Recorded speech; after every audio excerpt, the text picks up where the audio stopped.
We're leaving the beautiful, beautiful suite in the Lancaster House Hotel. We are driving to Penrith. We're dropping bags at Hotel Penrith. Then we're driving to meet Noah and Myla off the bus. Tell you about that. So, I was doing to check out the hotel, right? Walks in reception. Abdi's silent, heads bowed in a crowd. Dong, dong. No movement, right? I'm walking in and I'm like, shit. I immediately came for what's going on. I'm immediately like, oh, 11 o'clock in the 11th day, Armistice Day, Remembrance Day, right? And these people are taking it seriously, right? So I just started with my head bowed. A few seconds later, these two Japanese tourists bounced down the stairs, right? Stick them down the stairs, like quickly, and they're slowing down. And they haven't got a fucking clue what is going on. Aye, they are totally befuddled, like that. But yeah.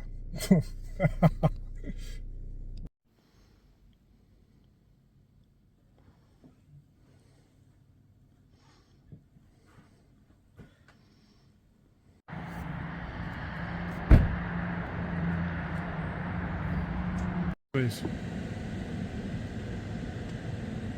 Dropping it under the liquid and things.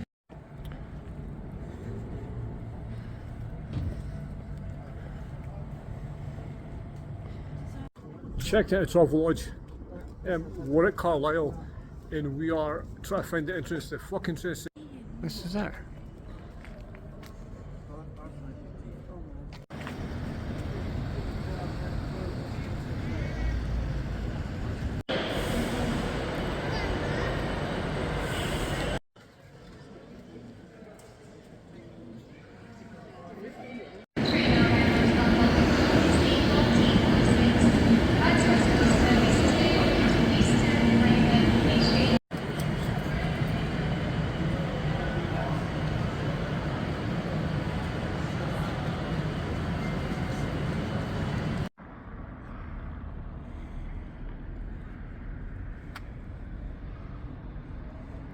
So finally reunited after 3 months.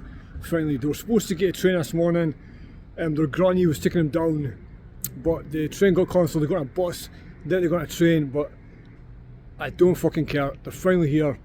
Now we're gotta go and make the most of it and make up for lost time, make up for the 3 months that we've been apart. Yeah.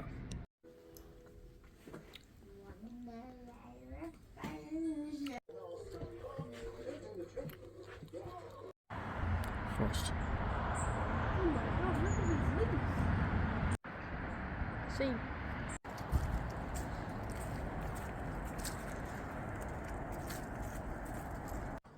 So yesterday we spent most of the day at the train station. Noah and Myla's granny took them down from Scotland to meet up with us. We drove up, she drove down. The train they were coming down on got cancelled, right? So then we got a bus to Edinburgh and then a train for Edinburgh, and then we met them at Carlisle and we're gonna get their granny back on the train home. But guess what? That train was cancelled as well. No reason given, just train cancelled. And then like 2.5 hours later, we finally got away. But don't care. We're here. We're together. We're reunited. And we're happy. Rags, is there anything that is good I could get? Don't know. No. See, if I've noticed since I've came further north, I think all that time in like sleepy Surrey, all that time in England's made me soft. It is. It's like 3 degrees and I'm like shivering with hood up and like I'm going to perfectly reasonable places. It's -3 degrees. It's in minus, it's 3 degrees. Perfectly reasonable places like Carlisle. They're thinking, ooh, this place is a bit rough. Mate, I need to tough up again. I need to get back on it. I need to fucking get back to some kind of reality. So Stacey, a lot of the travel lodges in shithole hotels we've stayed at, how would you rate us? It's not even on the scale, mate. It's not even on the scale. Why? Why though? Why? I've got pubes on my bed, shit in the toilet seat. Formally content, please. Oh. Right, the rooms are clean, right? But see for a location, it's fucking dire. In. That's what you got clean. I've been in worse. I've stayed in worse. I've stayed in better, but I've stayed in worse. But see the joke about if all the village idiots formed another village. I think I found that fucking village. Right? Yesterday was the Burger King in, see the screen where you order and you make your thing, and one of the kids wanted a bacon double cheeseburger. And then you can customize it. So I said, make it plain. So what does make it plain mean? It means no sauce, right? So we're starting waiting for this food to turn up, and the chef comes through the kitchen. He actually came through, and he gives order $2.49. And he went, see the bacon double cheeseburger? I said, yeah. And he said, see how you said plain? And I said, yeah. He said, you still want the bacon and the cheese?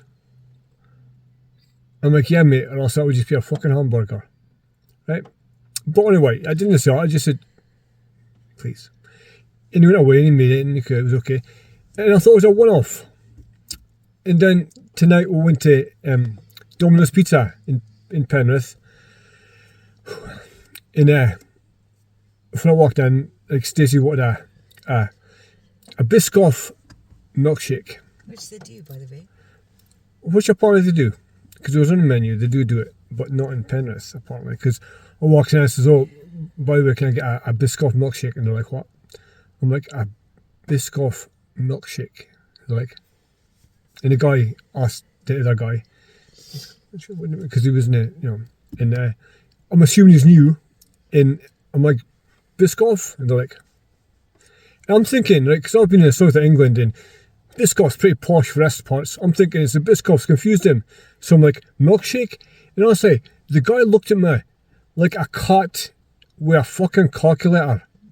He was like, I'm like, milkshakes? And they're like, nah. And they pointed to the fridge with Coca-Cola and Fanta and shit. So I'm like, yeah, mate, like, Penrith, you are not making a good impression on us at all.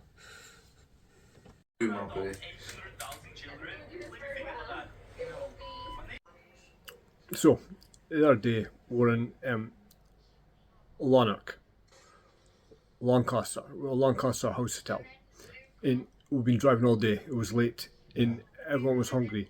So, we were trying to find somewhere to eat. So we looked in the room service, and see how, like, sometimes posh hotels, they've got like, pretentious shit room service. Like, sautéed whale or quail eggs with, like, snail drizzle or some shit like that, right? Stuff that no one actually likes, but they put it on there to look posh, and people pretend to like it. I remember ordering from room service once, and it came with like 6 chips in like a triangle shape. They'd actually made them a triangle, like 6 chips, 18 quid in a triangle. But anyway, so we found at Popeye's Chicken.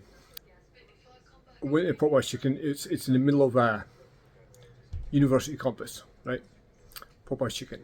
I think, so to walk through the campus upstairs, like it was hard to find us. By the time I found out I was starving. So it goes in, and the guy says, "You're not local, are you local?" And I'm like, "Nah, mate."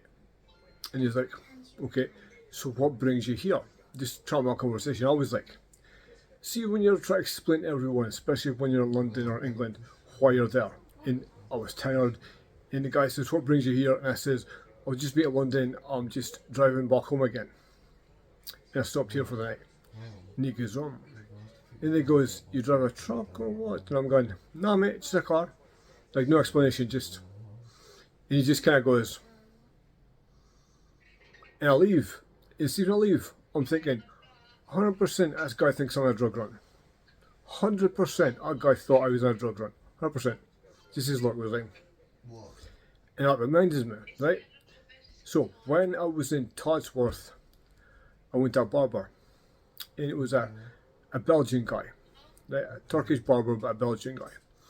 And he was very quiet. And he didn't speak much to start with, but he eventually started speaking. He spoke about money a lot. he's speaking about how like people make money, and he knows a place where a lot of rich people go, and he sometimes goes to the car park just to see them, just to kind of, I don't know.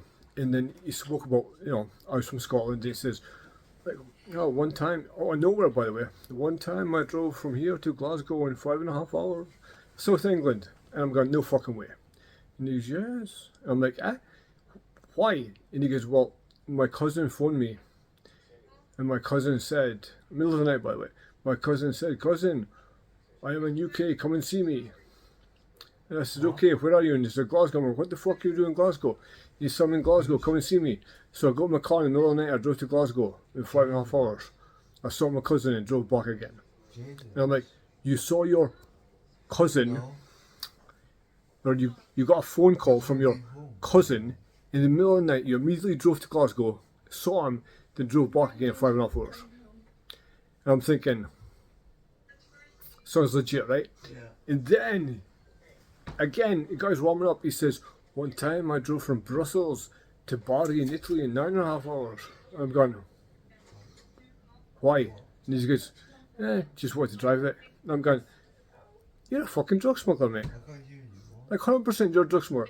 If you hear a story, do you think the same as I'm thinking, right? Yeah. The guy drove from the south of England to Scotland in 5.5 hours and drove back. Middle of the night. And he drove from Belgium to Bari in 9 hours.